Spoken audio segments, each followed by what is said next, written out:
watching this press conference. I want them to think, what if this was your sister? What if this was your daughter? When these survivors speak, the Washington establishment is asking the American public to believe something that is not believable. They're asking you to believe that two individuals created hundreds of victims and they acted alone, and that the DOJ has no idea of who else might have been involved, that nobody else did anything that rose to a criminal enterprise. The American people know that's not true. Now, the Speaker of the House just offered a fig leaf to my colleagues. They're going to vote on a non-binding resolution today that does absolutely nothing. I appreciate the efforts of my colleague James Comer, who's leading the Oversight Committee. They may find some information, but they're allowing the DOJ to curate all of the information that the DOJ is giving them. If you've looked at the pages they've released so far, they're heavily redacted. Some pages are entirely redacted. And 97% of this is already in the public domain. So I'm calling on my colleagues, be one of the next two who sponsors this discharge petition. I think it's shameful that this has been called a hoax. Hopefully today we can clear that up. This is not a hoax. This is real. There are real survivors. There are real victims to this criminal enterprise. And the perpetrators are being protected because they're rich and powerful and political donors to the establishment here in Washington, D.C. So today we're standing with these survivors and we're giving them a voice, and I want to close by thanking them. They are brave. I hope they encourage other survivors to come forward and to tell their stories, not just of Giuffre Epstein and Maxwell, but anywhere in the country. This is a message that we are sending. This is a litmus test. Can we drain the swamp? Are there people who are outside of the reach of the law? I don't think there should be. So hopefully today we'll get 2 more signatures on the discharge petition. That's all we need.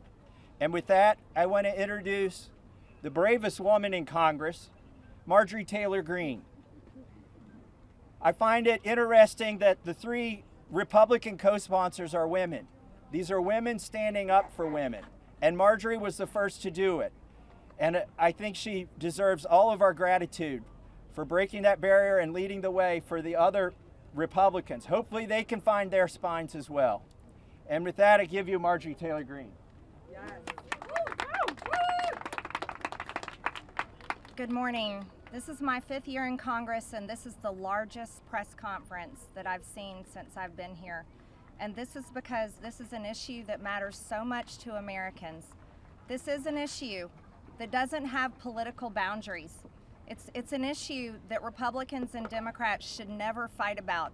As a matter of fact, it's such an important issue that it should bring us all together. It's grieved me to watch the arguments and debates take place among my colleagues and even the administration. I think this is something that was worth fighting for. You see, the women behind me are going to tell you stories that you've never heard before.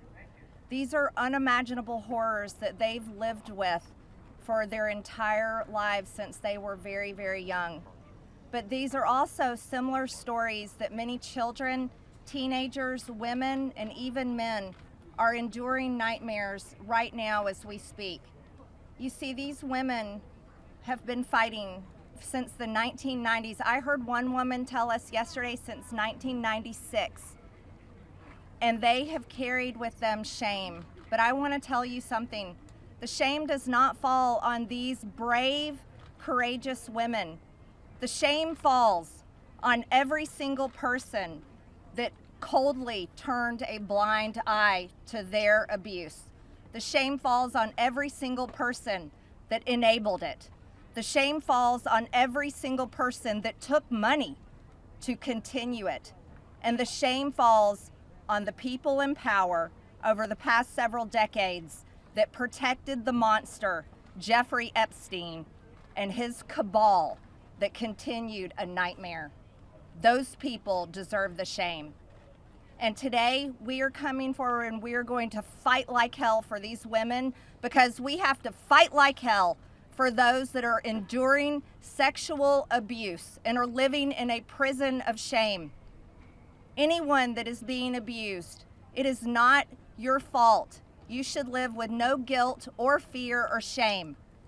All of the fault belongs to the evil people that do these things to the innocent. This is the most important fight we can wage here in Congress, is fighting for innocent people that never receive justice. And the women behind me have never received justice. And do you want to know why? It's because Giuffre Epstein somehow was able to walk among the most rich, powerful people, not only in America, but foreign countries. Yesterday I heard countries like Saudi Arabia, Russia, and even Israel, and other countries. The truth needs to come out, and the government holds the truth. The cases that are sealed hold the truth. Giuffre Epstein's estate holds the truth. The FBI, the DOJ, and the CIA holds the truth. And the truth we are demanding come out on behalf of these women, but also as a strong message to every innocent child, teenager, woman, and man that is being held captive in abuse. This should never happen in America, and it should never be a political issue that divides us. And I want to thank Khanna and Thomas Massie for doing something brave, crossing political boundaries for a very important fight. And I'm honored to join both of them. And I'm honored that Nancy Mace and Lauren Boebert signed the discharge petition along with myself. And I asked my Republican colleagues not to choose just one path for justice and transparency and accountability, but I asked my Republican colleagues to choose every path for justice and accountability and transparency. And with that, I'd like to bring back Congressman Khanna to start this important press conference. Thank you very much. Thank you, Congresswoman Green, for your courage and for being here, and thank you again to Congressman Massie for co-leading it. I now would like to introduce two people who have been fighting this for decades. They haven't had their voice heard. The victims haven't been heard. They haven't just been on this in the last few months. They've been doing this in the wilderness for years, and they are really models of courage. Bradley Edwards and Brittany Henderson, who are the attorneys for the victims. Thank you for being here.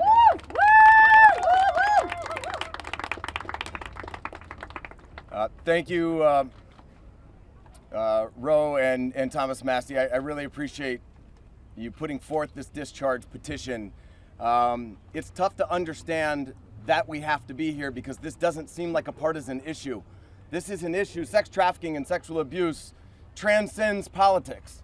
We as Americans expect equal protection under the law, and there can be no doubt that Giuffre Epstein received far greater protection than any of the victims that he abused for years. In 2008, Courtney Wild walked into my office because she was a part of a federal investigation into Giuffre Epstein, where all she wanted was the government to talk to her. Little did she know the government had worked out a secret immunity deal for Giuffre Epstein, and we had to file Jane Doe's versus United States of America to prove that Giuffre Epstein worked out an illegal non-prosecution agreement with the government. That was 2008. It took us 10 years battling the government pro bono for the judge to ultimately determine that the victims' rights were violated. The government has mistreated them after Giuffre Epstein mistreated them. We then filed civil lawsuits against Ghislaine Maxwell, which has resulted in her being in prison. Our civil lawsuits led to her prosecution. We filed lawsuits against Giuffre Epstein, against his estate, and against two financial institutions, JP Morgan and Deutsche Bank, that proved that they knowingly provided the financial infrastructure for a sex trafficking operation.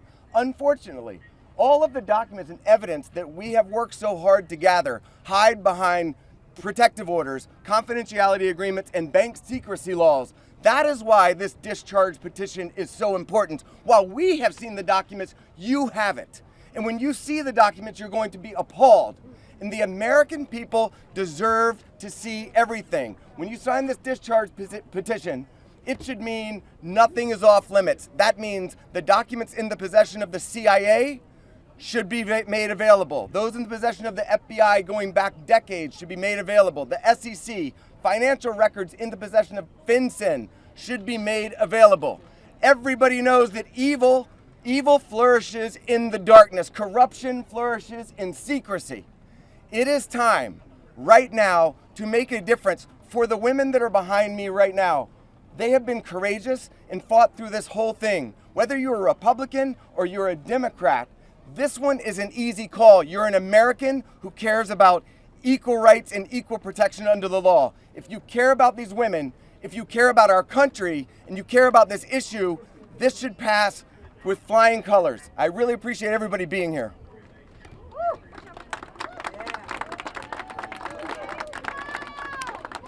Hi, good morning. My name is Brittany Henderson, and I think in addition to thanking the wonderful congressmen and women who are here today, we need to thank the women, and not just the women who are going to speak, but the other women who are standing behind them, along with other lawyers, Sigrid McCauley, and people who have been fighting for a very, very long time for the world to give this kind of attention to an issue that it should have had forever. This administration has the opportunity to do what the past administrations did not do. This administration can either stand with the victims and stand for the victims, or it can continue to hurt the victims like has happened in the past. We aren't here just to ask for transparency, though. We're here too to ask for protection. The women here represent hundreds of other women who we have spoken to, many of whom were trafficked from other countries, from Eastern European countries where women don't have the rights that we have here. Women don't have the protections that we have here. And those women are terrified that their names will be released in these files. The government won't know that they're victims to redact and protect them. So we ask that you please, whoever is going to be in charge of redacting these files and in charge of this transparency, do it in a way that protects the women brave enough to be here, but also protects the women who are terrified that every day when they turn the TV on, something bad is going to happen to them in Ukraine, in Russia, in whatever country they live in, because no one is listening to them there. So thank you for being here, thank you for listening, and please protect these women while we seek transparency. Good morning. My name is Anushka DeGiorgio, and I stand before you today as a survivor of both Jeffrey Epstein and Ghislaine Maxwell. I want to thank Congressmen Massie and Khanna for their role in putting together this very, very important bill. Every day of this journey toward healing has come at a profound cost to my mental health. But I am here. I chose to come because this bill really matters. I speak today not only in service of my own recovery from trauma inflicted by Maxwell and Epstein, but to honor the lives, the courage and sacrifices of Virginia Giuffre, Caroline Andriano, and others who could not continue.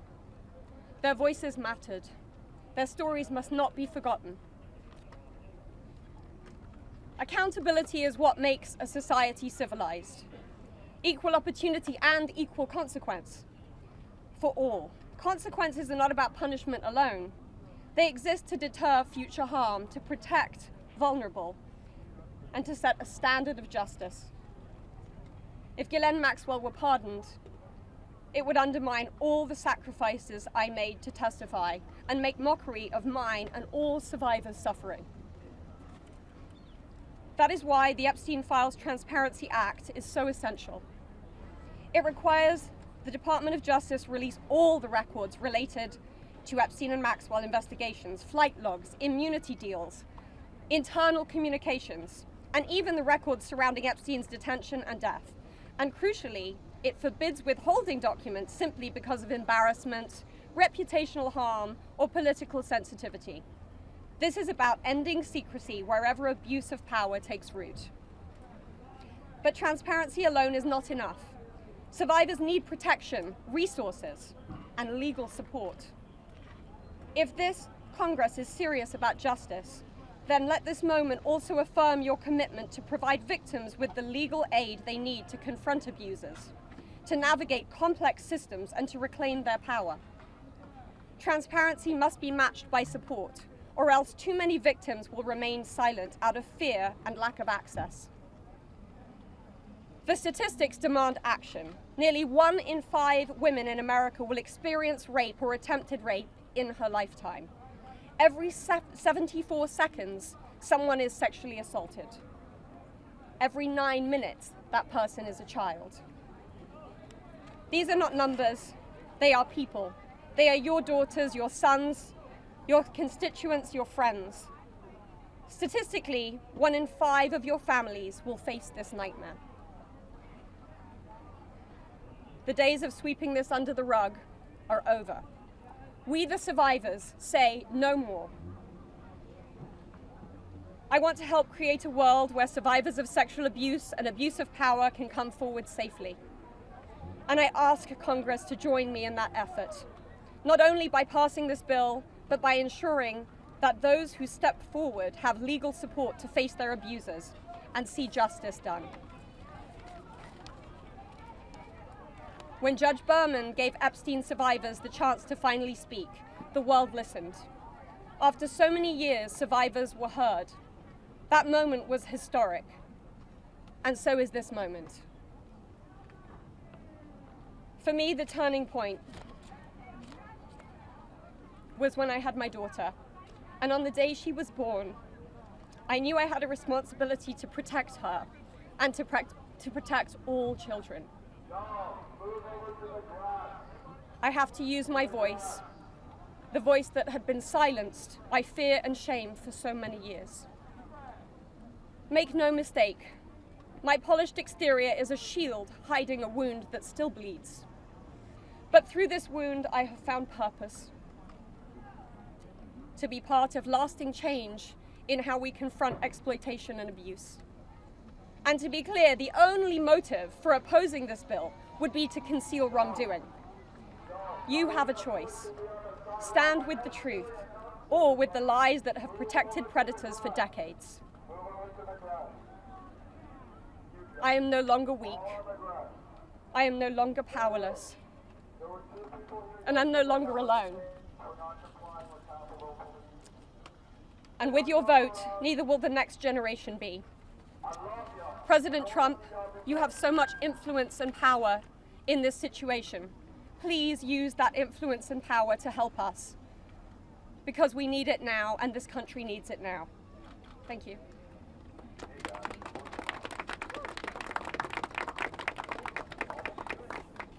Hello. My name is Annie Farmer, and I was 16 years old when I was flown to New Mexico to spend a weekend with Epstein and Maxwell. That same year, 1996, my sister, Maria Farmer, reported what happened to me there, along with reporting her own assault at their hands and their theft of sensitive photos of herself, of me, and our younger sister that she had taken for her work as a figurative painter. I am now 46 years old. 30 years later, we still do not know why that report wasn't properly investigated, or why Epstein and his associates were allowed to harm hundreds, if not thousands, of other girls and young women. We have never been told whether those images were found when they discovered a large amount of child sexual abuse material on his property. As a psychologist, I understand that when the systems meant to protect us recreate the abuse cycle, the betrayal that occurs can be just as damaging as the original trauma. This happens when survivors of these crimes are not believed, when our well-being is not weighed as heavily as those who have more resources or more privilege, and when perpetrators of these crimes are given a platform rather than the survivors of them. For so many years, it felt like Epstein's criminal behavior was an open secret. Not only did many others participate in the abuse, it is clear that many were aware of his interest in girls and very young women and chose to look the other way because it benefited them to do so. They wanted access to his circle and his money.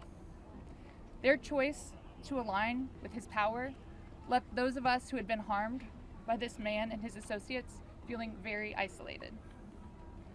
I could never have imagined being here today and this chorus of support that we have all received. I have been sent so many notes and messages from people with no direct connection to this case who've expressed their solidarity with us. And I believe that is because, in part, as Anushka explained so well, this is an extremely widespread issue of child sexual abuse, of sexual exploitation, of sexual violence. This affects almost every family in some way. From my conversations with women in these last few days, and from all of the support that we've received, it's very clear to me that we are not going away, we are not going to be quiet, and we are not going to give up. And I ask the American public to stand with us and not give up. At a time with record high levels of distrust in our institutions and a perception that there are two Americas, one for those with power and privilege and one for everyone else, passing this Epstein Transparency Bill is one important step that can be taken to prove to Americans that the government does not side with sexual perpetrators. A thorough public review of this information is an important step in preventing the type of systemic failures that have occurred in this case and harmed all of us. An important step towards healing for those involved. Thank you.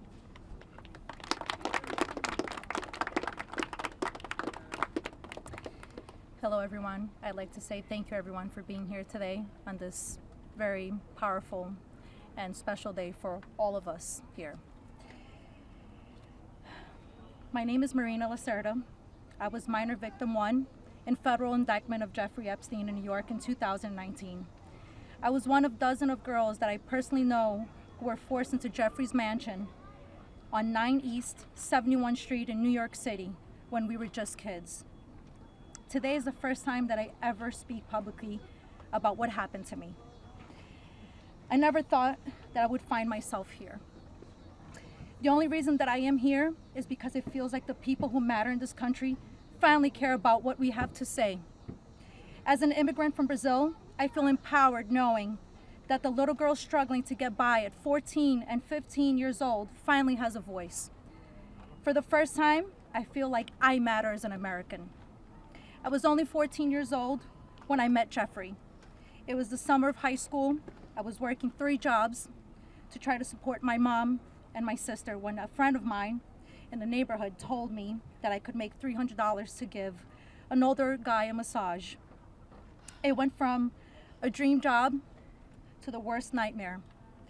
Giuffre assistant Leslie Groff would call me and tell me that I needed to be at the house so often that I ended up dropping out of high school before 9th grade.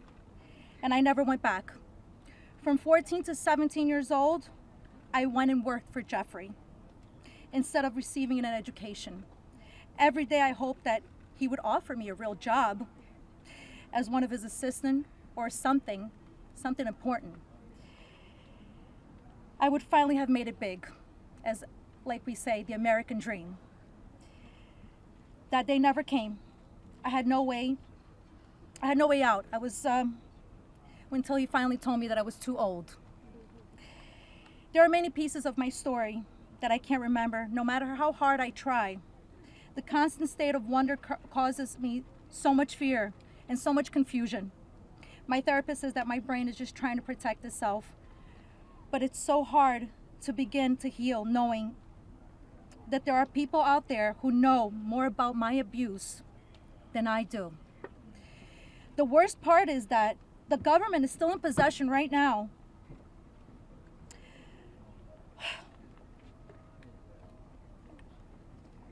of the documents and information about that could help me remember and get over all of this maybe and help me heal. They have documents with my name on them that were confiscated from Giuffre Epstein's house and could help me put the pieces of my own life back together. But I don't have any of it. And I know the same is true for many of these women.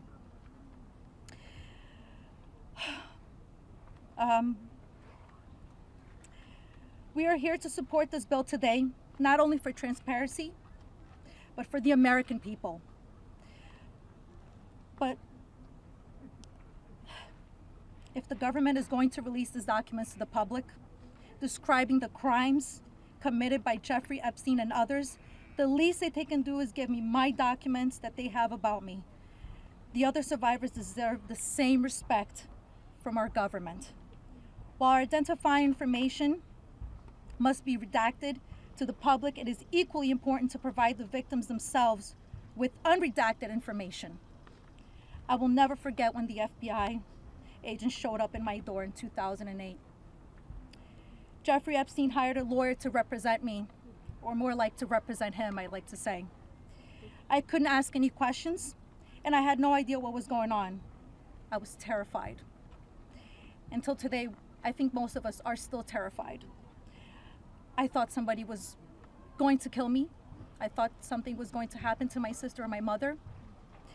It went further out to even maybe thinking something would happen in Brazil with my family. And then one day, the lawyer said that everything was just gonna go away. Like nothing happened.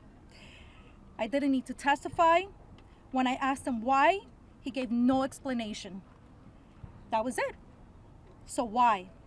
Why was I never called to testify then? We could have saved so many women. We could have saved so many lives from being abused.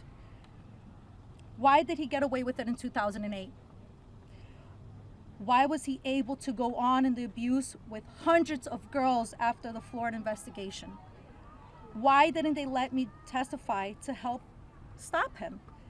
Our government could have saved so many women, but Jeffrey Epstein was too important and those women didn't matter. Why? Well, we matter now. We are here today and we are speaking and we are not going to stop speaking. Today, I stand here with the women who have really helped me to find the strength to come out and come forward to share my story for the very first time. Together, we are stronger than ever. While she may not be with us, Virginia Roberts, we will continue to use our voices to strengthen yours always. Thank you.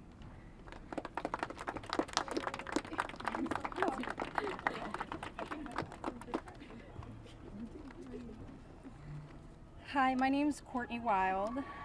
I just wanted to take a second and just have a moment of silence for all the women survivors that aren't here with us today, that passed away due to anxiety, depression, trying to keep up with this case.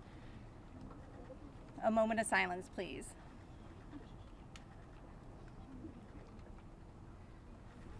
Thank you.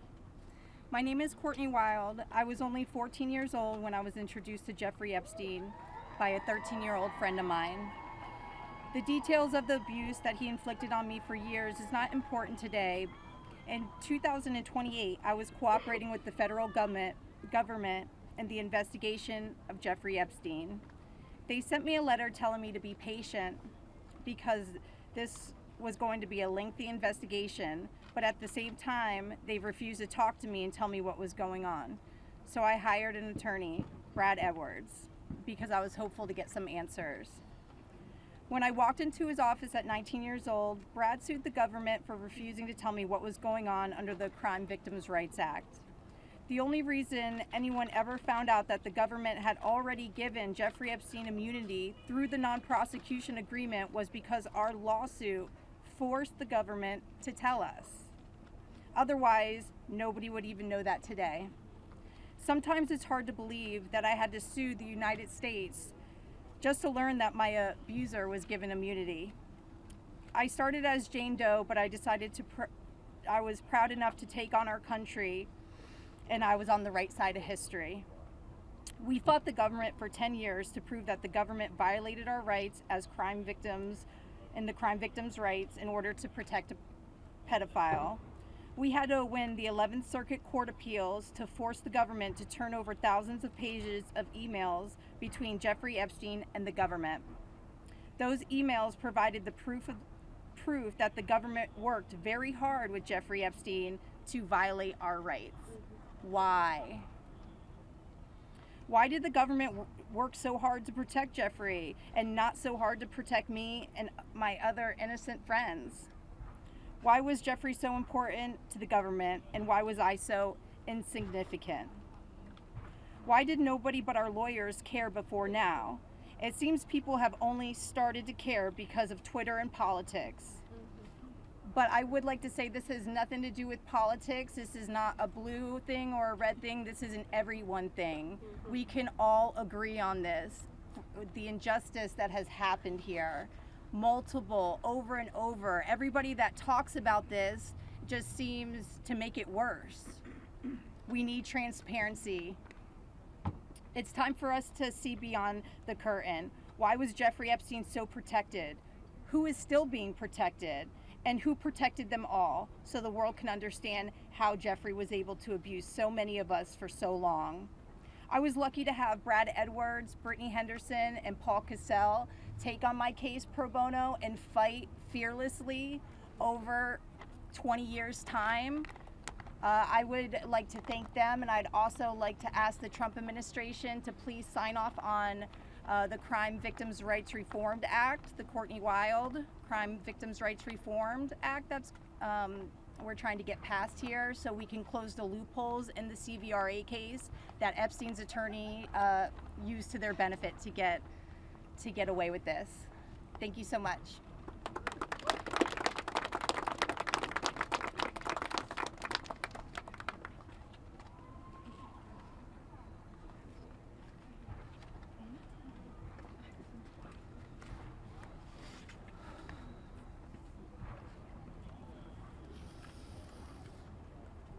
Good morning.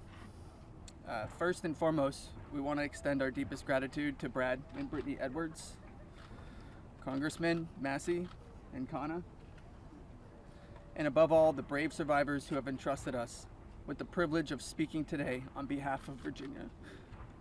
Robert's Giuffre, as her family.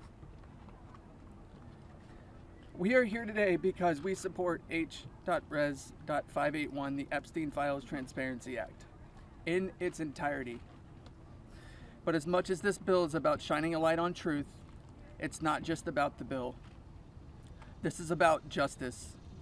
This is about survivors. This is about justice against the rich and powerful who have stolen something from these women and many children at the time, their freedom.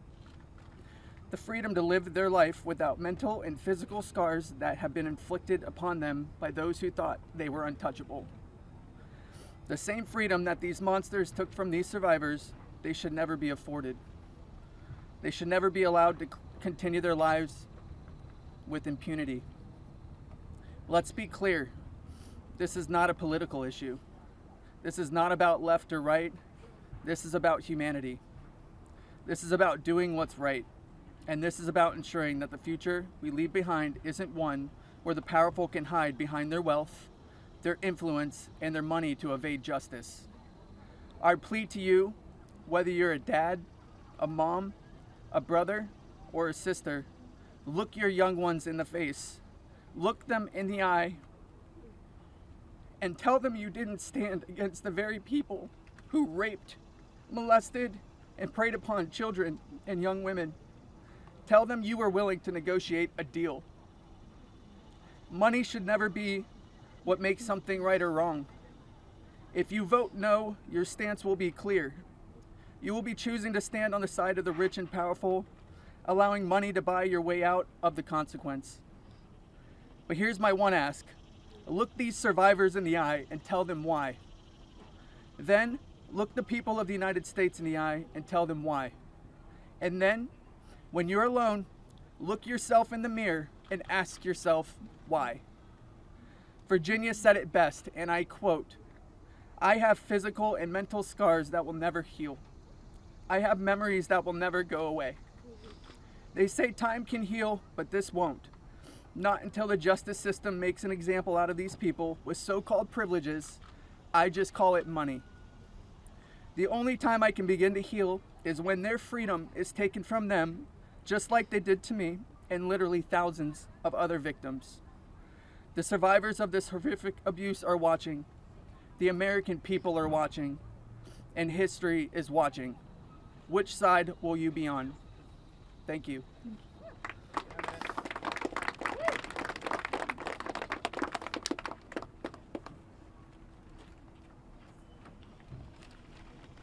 Hello. My name is Jenna-Lisa Jones, and I was only 14 years old when my friend brought me over to Jeffrey Epstein's house in Palm Beach in 2003. I had a terrible home life, but I was such an innocent kid then. I always did my best in school, and I had such a positive outlook on life. Until that day that I met Giuffre, I have never been more scared in my life than I was that first time that he hurt me. I remember crying the entire way home, thinking about how I couldn't ever tell anyone about what actually happened in that house. This guy was so rich and had so many pictures with so many famous people, and no one would have ever believed me if I told them. I want to thank Congressman Rowe and Congressman Thomas Massie for having me here today. It was really hard for me to find my voice and to become strong enough to speak about my abuse. I didn't come forward until 2019, and even then it was like I was afraid of a ghost. I know that I was just a little kid, but sometimes I still feel like it is my fault that this happened. Being given the opportunity to speak at the United States Capitol building about something that is so important, not just to me and the women before you, but to the entire country.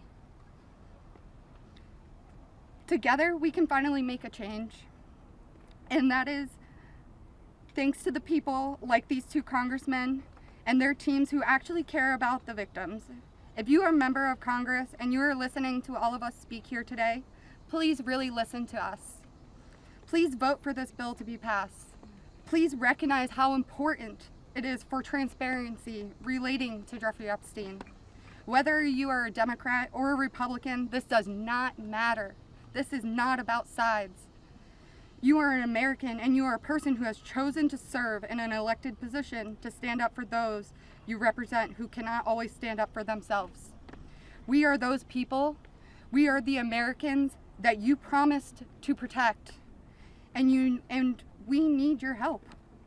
Please, President Trump, pass this bill and help us. Make us feel like our voices are finally being heard. Thank you.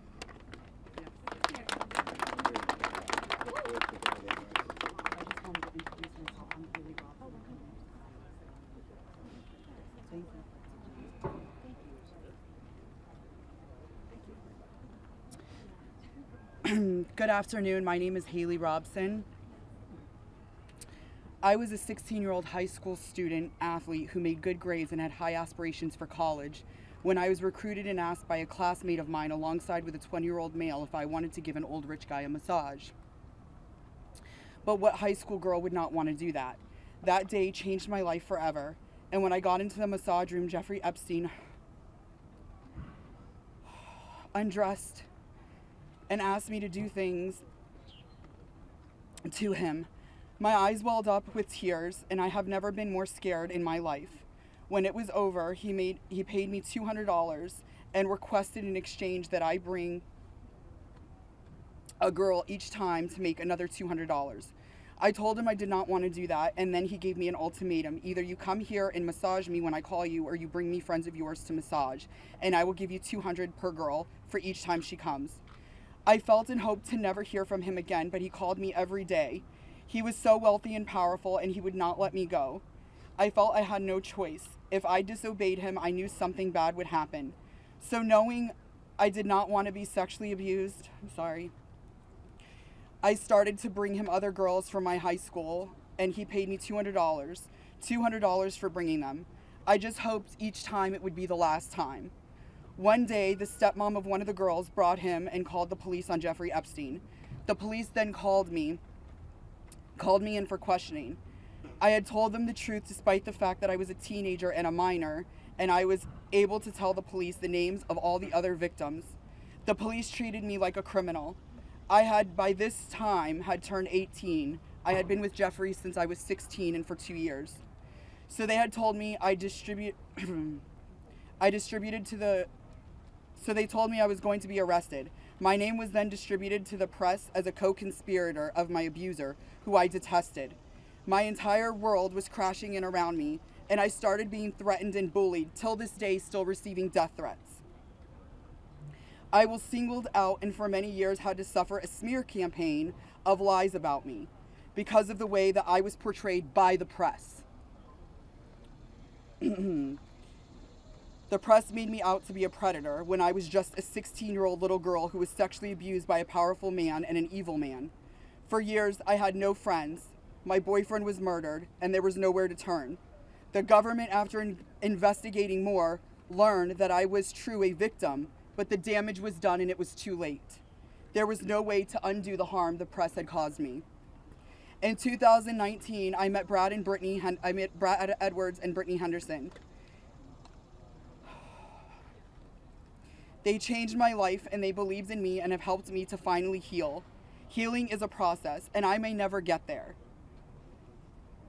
But the passage of this bill requiring the government to produce all the evidence that it has gathered on Giuffre Epstein and Ghislaine Maxwell is a huge component of healing for me and for the many other women who have suffered for so long.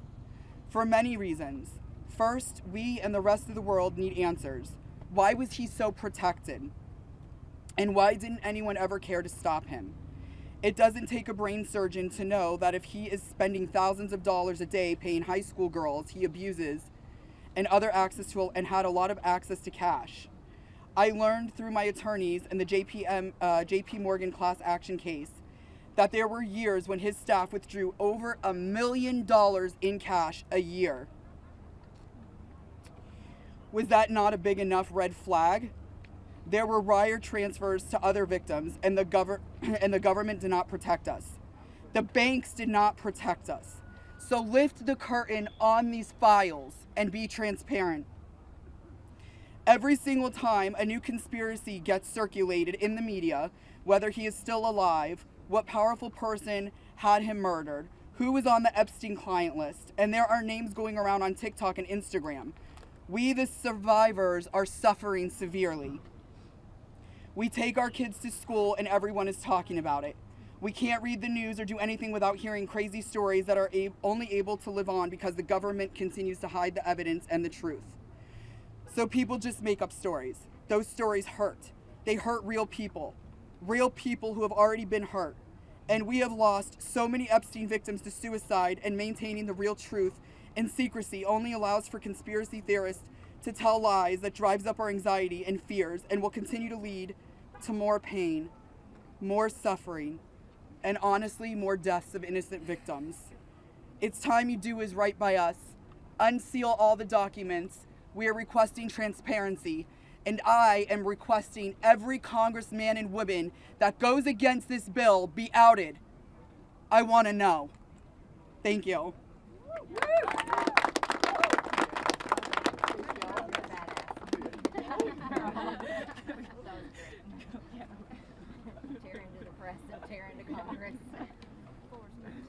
Hi there, my name is Lisa Phillips, and I'm the host of a award-nominated podcast called From Now On, a platform supporting survivors. I want to thank all of my survivor sisters who came before me today. I'll be very short. In the year 2000, I was taken to Giuffre Epstein's island while on a photo shoot on a nearby island. Who I saw and what I experienced there was a glimpse into a very dark and disturbing world. For years after, I tried to avoid Giuffre, but he had introduced me to Katie Ford, the owner of the Ford Modeling Agency.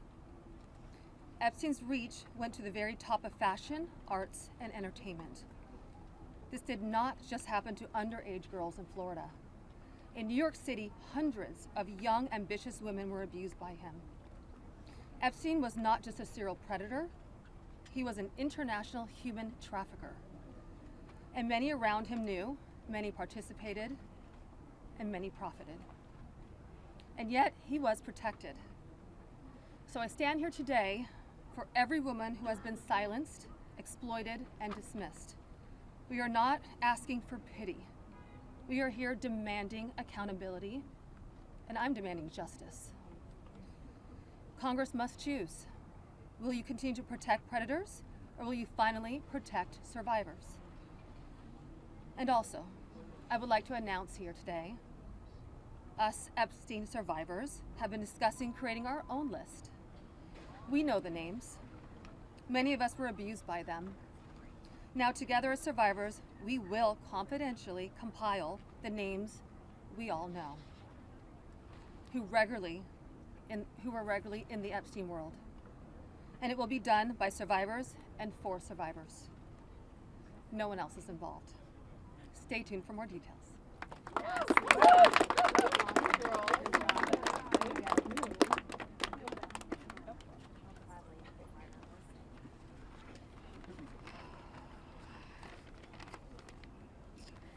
Hello, my name is Shantae Davies, and I'm here before you today as a survivor of decades of pain, trauma, and betrayal at the hands of Ghislaine Maxwell and Giuffre Epstein, and the people who enabled them, and a government that for far too long refused to help.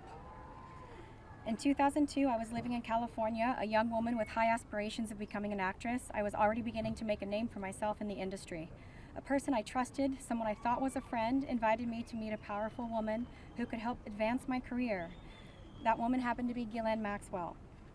I was asked to give her a massage, though I had almost no experience, and when I did, she praised me and promised introductions to someone enormously powerful, someone who could change the course of my life, and that man was Giuffre Epstein. At first, I was an excited young woman on top of the world. Epstein flew me to his private island. He listened to my dreams, promised to help, but his promises came with a catch. The abuse began. He told me to keep it secret. He manipulated me with quid pro quo I did not consent to, but I felt I had no one to turn to. He was too powerful. I was just one of the many young women trapped in his orbit. I was even taken on a trip to Africa with former President Bill Clinton and other notable figures. In those moments, I realized how powerless I was. If I spoke out, who would believe me? Who would protect me? Epstein himself was the most powerful leader of our country. Epstein surrounded himself, with the most powerful leaders of our country and the world. He abused not only me, but countless others, and everyone seemed to look away. The truth is, Epstein had a free pass.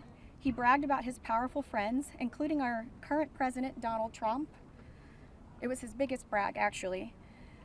And while what I endured will haunt me forever, I live every day with PTSD. I live as a mother trying to raise my child while distrusting a world that has betrayed me. This kind of trauma never leaves you. It breaks families apart. It shapes the way we see everyone around us. But one thing is certain, unless we learn from this history, monsters like Epstein will rise again. There are files, government files, that hold the truth about Epstein, who he knew, who owed him, who protected him, and why he was allowed to operate for so long without consequence. Why was Maxwell the only one held accountable when so many others played a role? Why does the government hide this information from the public? This secrecy is not protection, it's complicity. And as long as the truth is buried, justice will remain out of reach. That is why this bill matters. Passing it will, bless you, ensure that the suffering of survivors is not in vain. Passing it will bring accountability, transparency, and prevention.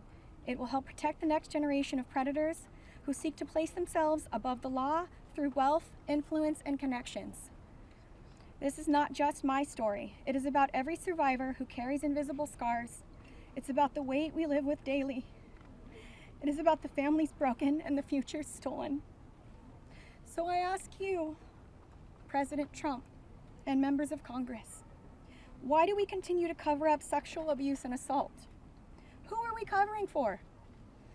Let the public know the truth. We cannot heal without justice. We cannot protect the future if we refuse to confront the past. Thank you.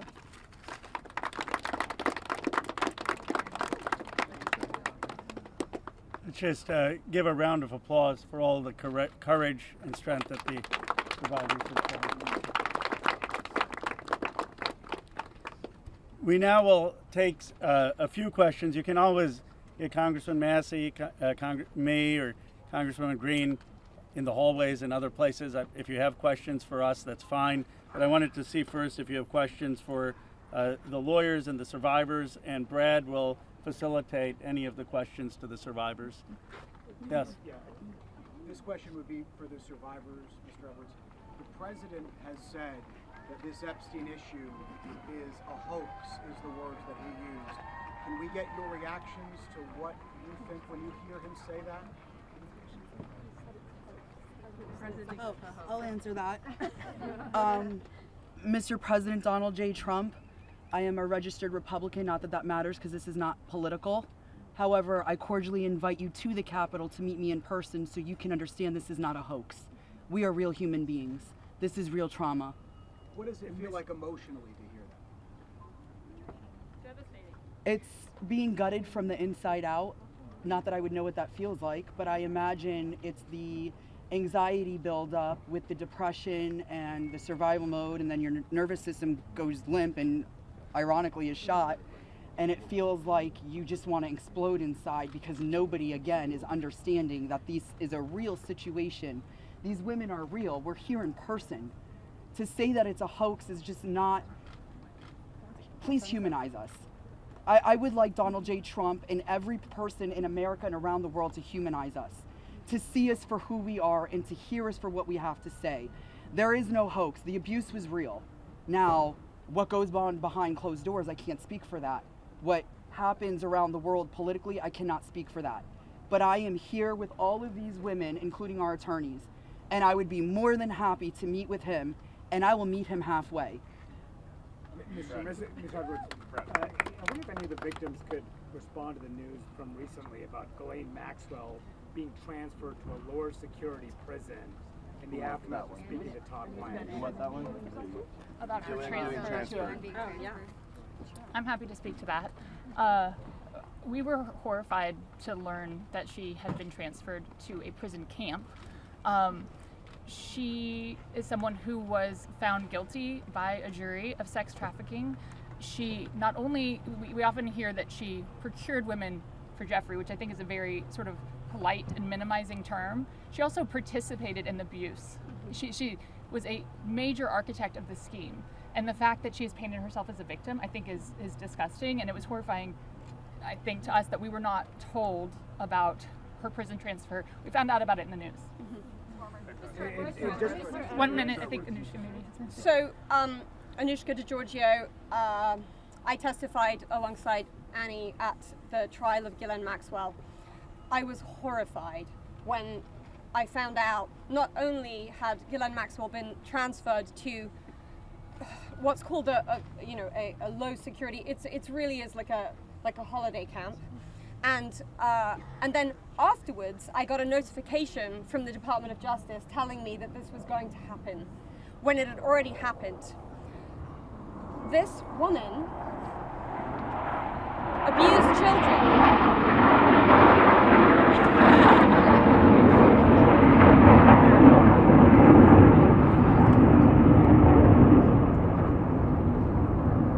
I was abused by Giuffre Epstein and Ghislaine Maxwell for over 10 years.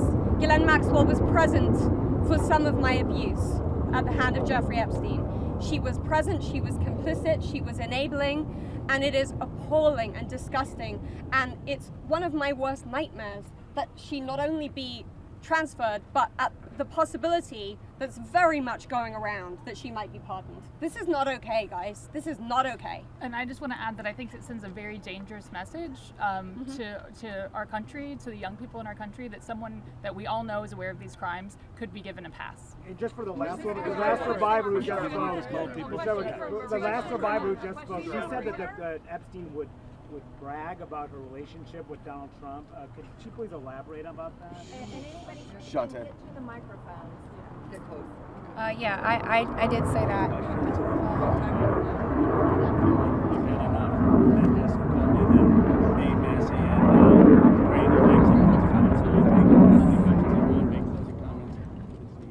My first trip to the Palm Beach residence, I drove there from the airport with Ghislaine Maxwell, and Giuffre and Ghislaine were always very boastful about their friends, their famous or powerful friends, and his biggest brag forever was that he was very good friends with Donald Trump. He had an 8x10 framed picture of him on his desk with the two of them. Like, they were very close. Go ahead. On his personal attorney, One second. He called on me. For this client list that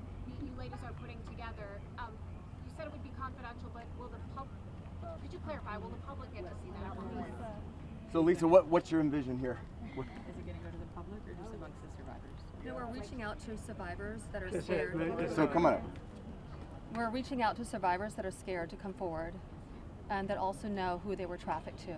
So that's the list that we're compiling. We're not quite sure, how we're going to release that, or even if we're going to, the Department of Justice needs to release the list. Right, because for folks at home, they might be confused. The survivors know the names. You've seen these powerful people. Why can't you say the names? Could you just explain for folks? Why do we have to say the names when the government knows the names? And we're also scared to do so. Look what's happened to so many of the survivors that have revealed names.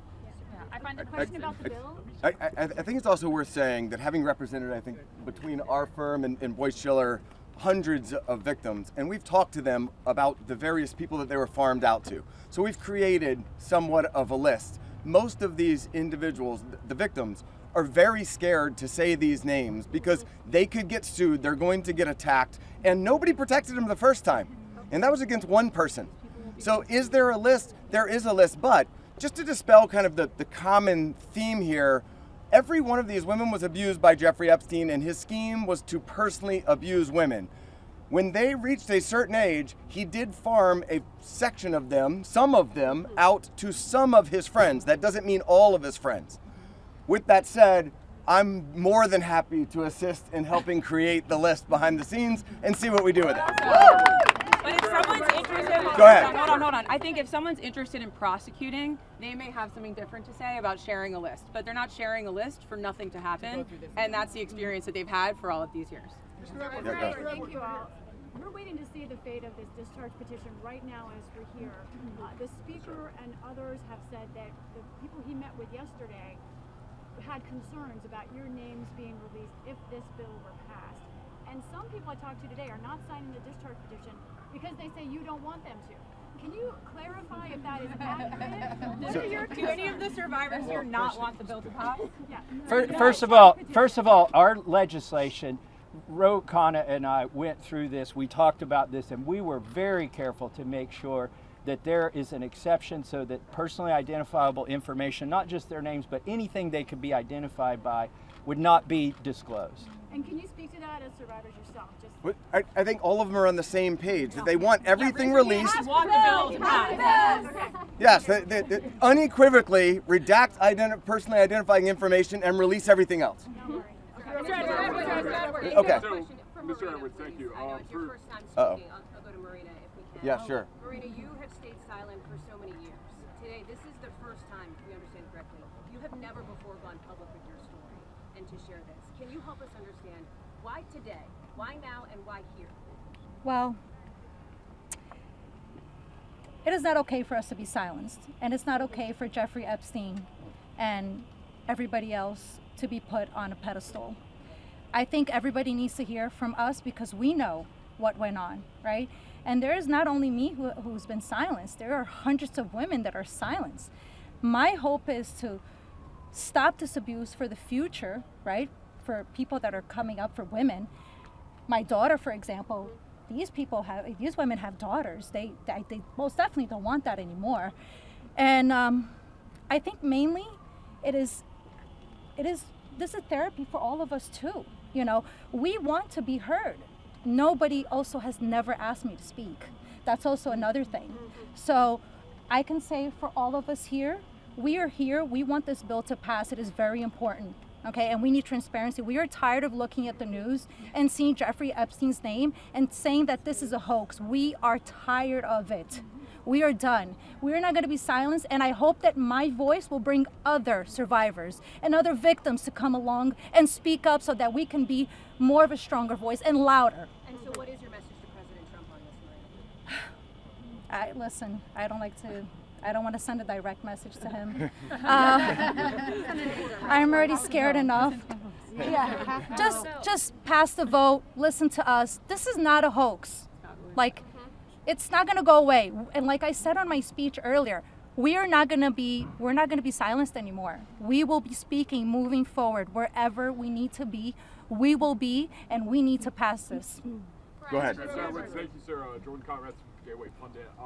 You know, for years we've heard that there was an Epstein client list or some kind of list. Now we hear from the DOJ that there's no list. Question for all the victims. What do you guys think? I know you're working on your own list, but do you believe that Giuffre Epstein had a list? Yeah, so there's not a list. Yeah.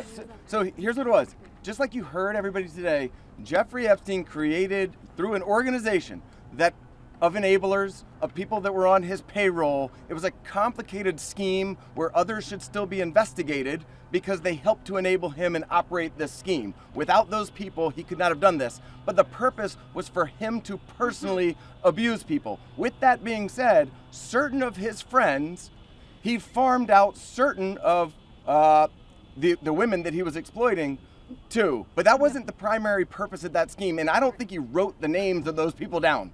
There's not a list of, hey, here's all of the people that I sent females to. That's just not how that organization works. Mr. Edwards, Agreed? Is there any evidence that Giuffre Epstein was involved with or tied to the CIA or a foreign intelligence operation? I think that the safest thing for me to say is all files should come out, whether it is for this with the CIA, FinCEN, SEC, FBI. I'm not just making these up haphazardly. I'm giving you a roadmap where to look. So, go ahead.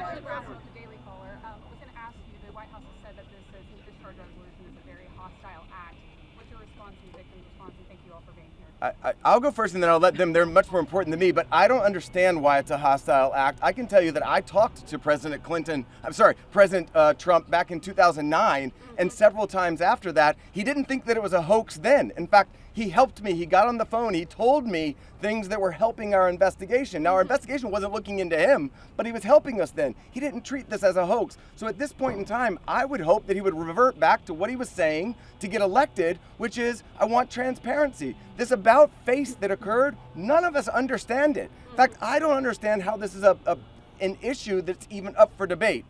How do you not stand behind these women after you've heard their stories and know that hundreds of them were abused, and it was only because files are being kept in secrecy? The world should know who he is, who protected him, and the other people that are out there to be investigated need to be investigated. Sir, question for Ms. Davis.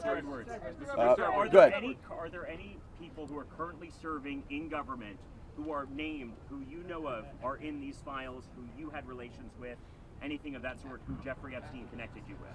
Are you willing to say yes or no? I don't think I can answer that. Mr. Edwards, right here, please. Mr. Edwards. Mr. Edwards, sorry. Mr. Edwards, you represent Virginia Roberts Giuffre, correct? Speaking. Because they're saying they're being scared to talk. I think she's referring to my speech. Hi, Anushka DiGiorgio. I have been threatened. I was threatened by phone. My daughter was threatened when I was volunteering to participate in, by means of being a witness in a civil lawsuit that Virginia Giuffre was bringing against Ghislaine Maxwell. I have been followed. I have been stalked. I have been followed not only by journalists, but by people who do not get out of the car and do not try and talk to me and just drive behind me as I drive my daughter to school. So the fear is very real for us. I have also been in multiple situations with both Giuffre Epstein and Ghislaine Maxwell where they have been direct and indirect about implying and saying that if I was to talk, if I was to bring any kind of trouble, then there would be severe consequence, including death. Just to add to that, Maxwell also threatened my sister Maria Farmer. When the FBI did nothing about her initial report, she reported individually at that time, and then in 2002 we spoke to a reporter at Vanity Fair telling our stories, fearful that perhaps other people were being harmed. We believed that was going to make a difference. We believed that would be put in print, and that story was crushed, and it was because of their power. And the message that we got from that was direct threats from Maxwell to my sister about her well-being and her safety and that of our family. So I think many people have similar stories of threats. That has been a very real part of this case. Go ahead, over here. Do any of today's survivors speaking, did anybody here ever have any connection or interaction with Epstein's alleged financier, Leslie Wexner? No. You want to address that? I just want to say one thing that's very clear when people say, you know, please share names. There are names that are very well known, like that of Les Wexner, who everyone knows supplied an enormous amount of Epstein's, you know, financial wealth and allowed this operation to happen. So it's, I think, confusing to many of us why there have not been more ramifications for him, and he's been seen as a victim when clearly, I believe there's more to it. Mr. Edwards, right here, please. Mr. Edwards? Yeah. Yeah, so you represented Virginia Roberts Giuffre for many years. She eventually had to recant the allegations that she made against Alan Dershowitz. She alleged that on at least 6 occasions. All right, next question. Next question. Thank you. Who's next? Why is it that she should be removed? Yeah, no, we're not answering your question. Anybody else? How do the victims feel about the interview that was given to Ghislaine Maxwell by Todd Blanche? Why aren't you going to answer my question? Okay, ma'am, I think that you had a question. When you talked in the past on MSNBC, when you talked in the past on MSNBC about the existence of the Epstein birthday book, have you yourself in the course of litigation seen it? I don't know that we're able to reveal what we've seen and what we have not seen by way of protective order, but my point being in that circumstance was, if anybody wants answers, there's an easy place to get it. I told you where to get it. I said the estate of Jeffrey Epstein has it. Serve a subpoena on them. They'll turn it over. And if we had served a subpoena on them in the past, they would have turned it over and we would have seen it, which I don't usually miss subpoenas like that. So there we go. Go ahead. Just say one thing on that. You know, to your question about the allegations, there's a simple answer. Release the files. Let the American public decide. Instead of harassing, instead of, I gave you your say. Look. Against a prominent individual, among others. You're hired by Dershowitz. And then had to admit other counsel. You know, he knows what I'm talking about. That contained hugely salacious allegations against a whole You've been heard. You've been heard. So shouldn't you tell the public about this? You've been heard. And even Alan Dershowitz says to release the files. Release the files. That is the answer, and that's what we're here for. And that is the.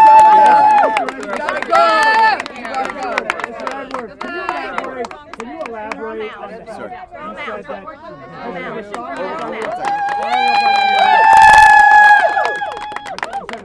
You said that Donald Trump gave you help in 2009. Can you elaborate on your interactions with Donald Trump back in 2009? And for any of the victims, they didn't ever see the president, but then not president yet, but they never ever see Trump with Epstein in any way.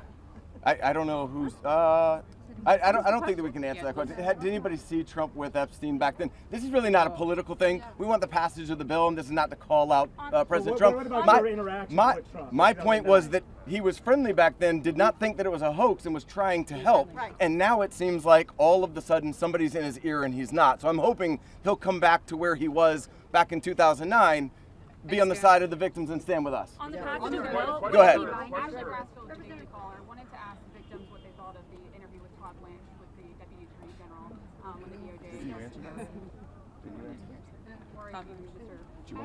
I would. Teresa will step up. I would. Teresa J. Home. Happy to speak on that because what I will say is she got this airtime and platform. Her voice was elevated way before our voices were elevated here today. And that same calm, manipulative voice that she had so polite there that day with Todd Blanche was the same polite, coercive, manipulative voice that I heard as she was grooming me to then send me off to the home of Jeffrey Epstein where he would assault me. So that's what she was doing for hours, speaking with me, building relationship with me, building trust with me, allowing me to believe that I was going to get this job, a dream job that I had been recruited from my college, flown across the country from Los Angeles to New York City to interview, so I thought. So her voice that day was the same voice that sent me off to a monster. So nothing can be believed from what she says because she's been charged with perjury. I myself could sit there and listen, and as I did, I sat there and listened to this woman's voice lie. And there was no pushback from Todd Blanche because does he even have the facts to be able to push back on her? We could sit there and push back. Why didn't we get to attend that? Why weren't we there that day? Or why wasn't even one of us consulted prior to that day in that meeting? And why on earth has she been moved from Florida to her, it basically is prison spa. I mean, you know, let's be real. None of us were consulted. I found out, just like everyone here found out, through the media, through all of you. We found out about Ghislaine's transfer. So we are all, I'm very angry to sit there and listen. The feelings that come up listening to this woman's voice is repulsive. Yes, I would say it's triggering. We all work very hard on healing, and it still gets to us after 2 decades. It's a very long answer, but it's repulsive to sit there and listen to her voice in her interview. Can we take two more questions? One over here. My reporting in Vanity Fair directly led to a $100 million payment from J.P. Morgan to the Virgin Islands. Will you go after the DOJ, the FBI, because they're sitting on evidence? I've held the evidence in my hands. Can you speak to that? I think that there's nobody that's immune from us going after them if there's a legitimate action to take. So to the extent that that evidence exists, then show it to us and we'll help in every way we can. We stand with the victims. Okay. One more. Can the survivors speak to, speaking of being threatened and being afraid to come forward with the story, to the case of Katie Johnson, who alleged that Donald Trump and Giuffre Epstein? I don't think we can talk about. I don't think we can talk about that case. I do think it's worth saying, though, despite the comments that he made, Virginia Roberts Giuffre is an American hero. She is somebody. She is somebody without whom we would not be able to have this voice. She was the one who had courage to name names, speak out against people, and she was standing up against everybody at one time with an enormous amount of pressure. And most of these women are here because of Virginia Roberts Giuffre. All right, last one. Senator Johnson says he's protecting the innocent. Who one of the victims say who they think the innocent people are that he's protecting in his mind? Clearly not us. I don't think that anybody knows, but I can tell you that in the Oversight Committee meeting yesterday, they indicated that they were all for transparency, releasing the files, and asked us to hold them accountable. Isn't that right? Yes. They said hold them accountable, so we intend to hold them accountable. We're going to show them where to go with it, and as long as they're doing their job, they should. I'm going to turn it back over to Khanna. Thank you. Let me just say this. Let me say this. I think the people back who are testifying here today or speaking out today, they are American heroes. Let's give them another round of applause. And you say, look, Thomas, Marjorie, and I, we're huge believers in the First Amendment, and we believe in free speech, and we take abuse all the time. But you see, you see why it's so hard to do what they have done, because they come forward and you subject yourself to national scrutiny and national questioning. And I just want to say from the bottom of my heart how appreciative I am and how proud I am of what you've done today. You made a big difference. Before I bring on Marjorie and then Thomas will have the last word, I want to summarize 3 basic things that I heard from the survivors. First, they want to know why our government covered up for someone rich and powerful. Why is it that we have 2 Americas? People say, why do you need to release the Epstein files if Epstein is dead and Maxwell is in jail? Because we don't know who all was involved in the cover-up. Why are there rich and powerful people who didn't have justice? They want to know that. Second, many said it's important for their own closure. They don't know their own abuse. They want to understand what's in these files for themselves. And third, we heard that there are many others who obviously were involved. And they want to know, and the American people deserve to know what was there in those files. I actually think they're helping us come together as a country. I've never done a press conference with Marjorie Taylor Greene before. I've done some with Tubbs, but look, this country is divided, it's exhausted.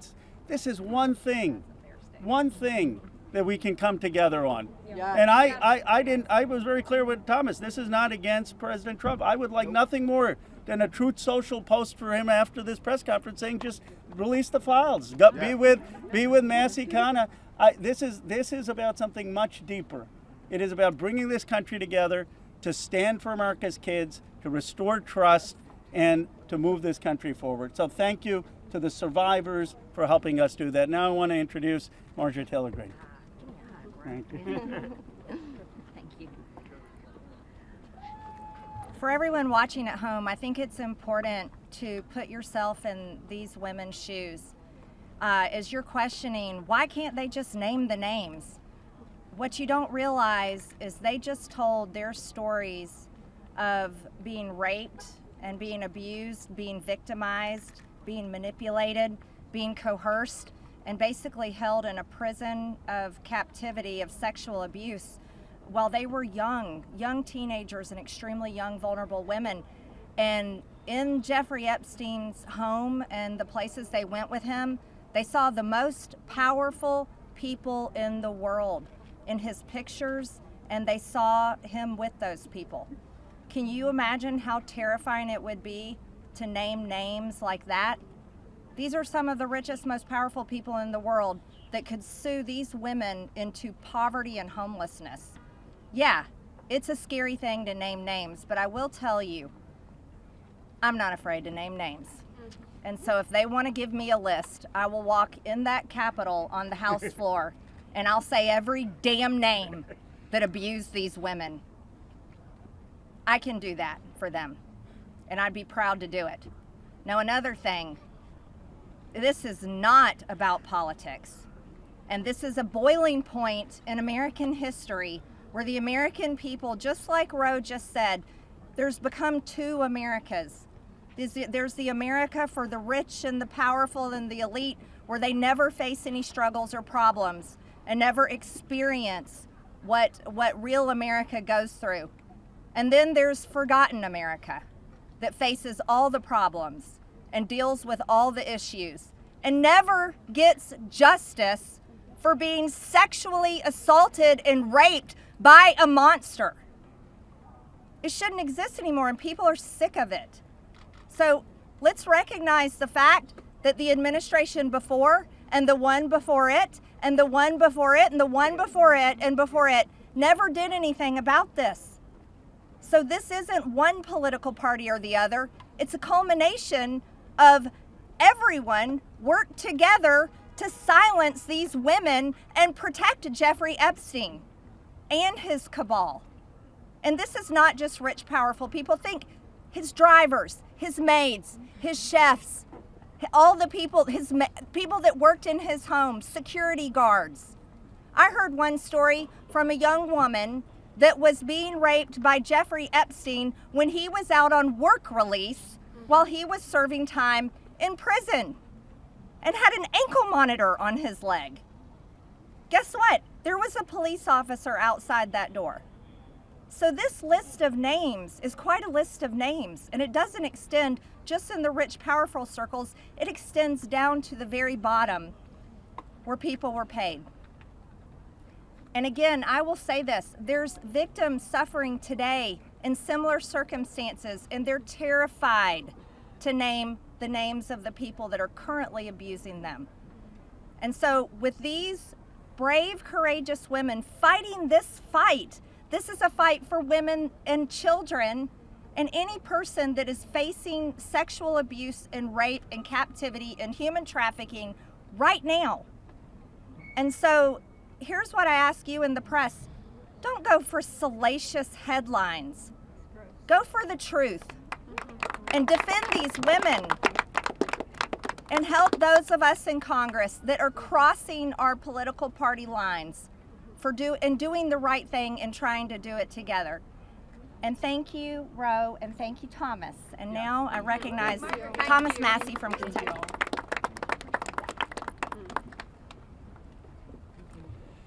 Well, there's three branches of government, and we're supposed to keep each other accountable. And that's what we're doing here today in the People's House. We're standing in front of the People's House with real people, not a hoax. And they've told their story. We wanted to give them a platform to speak, and they've had it. They stepped up, and they were brave. But I also today hope that they would persuade my colleagues to join this effort. But I found out something today that happened that I wasn't expecting. They persuaded me to fight even harder. I'm not going to give up. And I want to end with this call to action. First, a call to action to my colleagues who, just an hour before this press conference, were prepared. They were given a fig leaf. We'll put a resolution on the floor so that you can say that you voted to protect the survivors. Their resolution doesn't really do anything. And that's the oldest trick in the swamp. When you want to kill the momentum, when you want to kill initiative, you introduce a placebo, a different bill that does nothing, and then try to pull the wool over the eyes of the American people. That's not going to happen this time. We demand real accountability. I encourage my colleagues, please, there's over 200 Republicans who have not signed this discharge petition. We only need 2 of them to sign it, and every Democrat will sign it, and that will get us the number we need to force this vote, to pass a law, not a polite request to the DOJ to police themselves. No, we need legally binding legislation to force that to happen. And my main call to action is to the people watching these live feeds that are going through these cameras right now. Congressmen, listen to you. Light up their phones. Burn down the phone lines here in Washington, D.C. Ask them the questions that these survivors wanted you to ask them. Why won't you be for transparency? Don't accept their answer that the bill has a flaw or that the survivors don't want it. We know that's not true. They wouldn't be fighting it so hard in this town if it wasn't the real bill. So with that, please call your congressman. Tell him or her to get on this bill and to stand up for these survivors. Thank you and God bless. That's the end.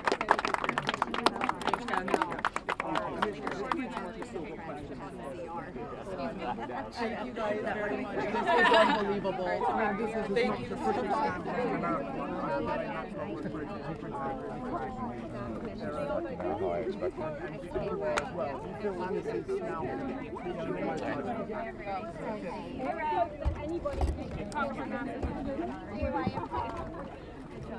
Congressman Massie. Congressman Massie.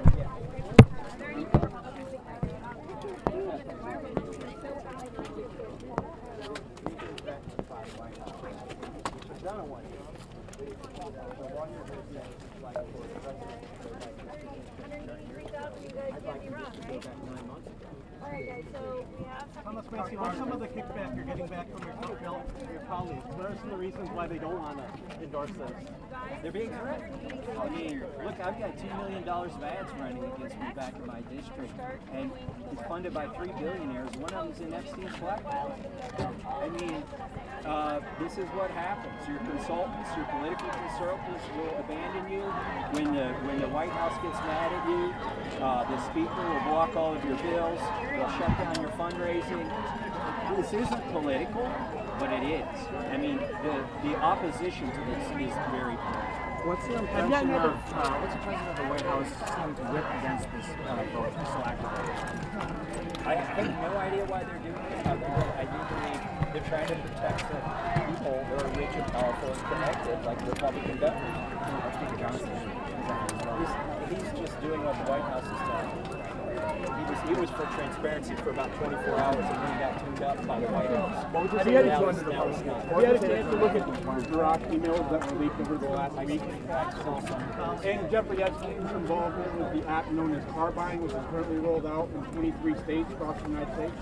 I'm not that familiar with that. I'm spending most of my time trying to pour through the 35,000 pages that were released yesterday, and what I found out, our page is completely redacted, entire flight logs completely redacted.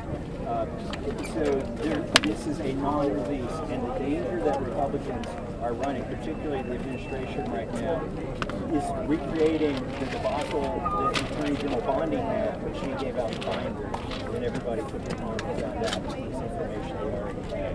What we need from this Oversight Committee investigation are criminal reports. Otherwise, it's just an exercise in paperwork. What is it the voters that you are not backing down and this issue is not going away? Excuse me, I'm just looking for something. Oh, there it is. Everything that I can. I think I already am, but I can probably take some more.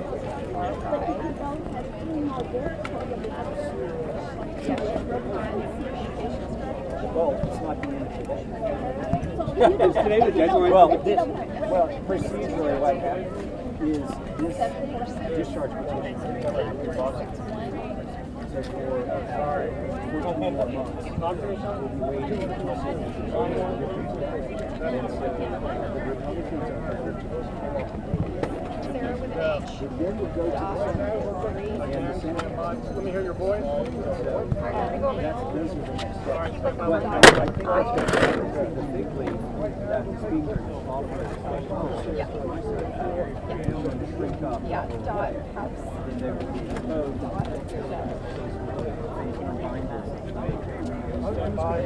outrage will be even greater because they raised expectations. Not among us, those of us who know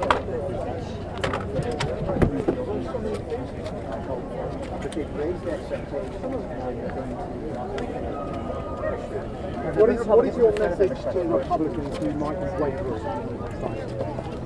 Well, my message is it's an opportunity. Once we get through those signatures, we're not collecting them. So we wanted those two that are on the right side of the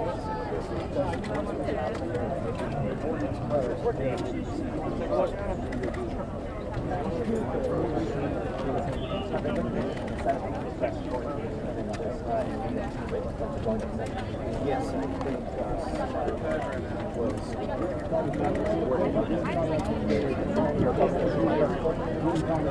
not that I know of yet. So that would be if people are working on a second call that what are you doing in the Senate? We've got this going in the House. What are the two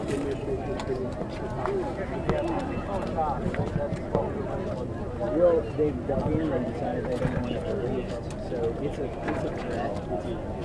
It's and I think it's also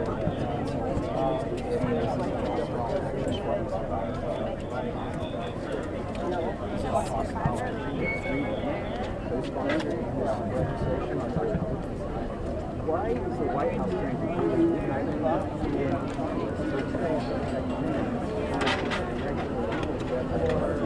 that's a question you should ask. We're the new. They need to see and just basically tell the White House, I support your ideology with the White House, but on this issue, 80% of the 80% of people want these files released, and the other 20% are paying attention to the issue. So it's the right thing policy-wise, and it's the right thing political-wise, but they just have to disassociate themselves from what they feel is a Are you personally worried at all by the White House's presidency or no, I'm the threat has already happened. I mean, they're already running $2 million events. It's $3 million. One of them is who I was doing. John Wilson, the singers, Miriam what conversations have you had? And by the way, those are max donors to Speaker of the House.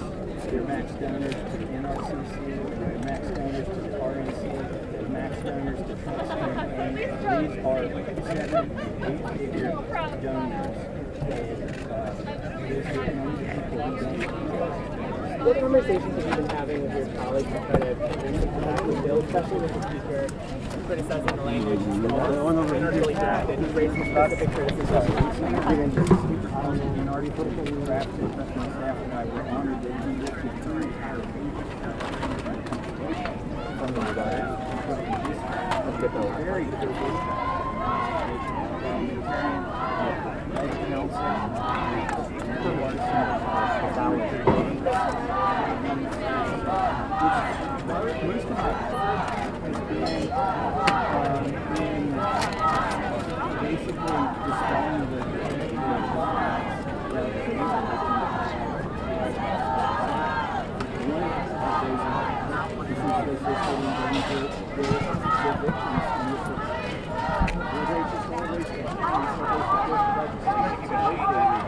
like that before.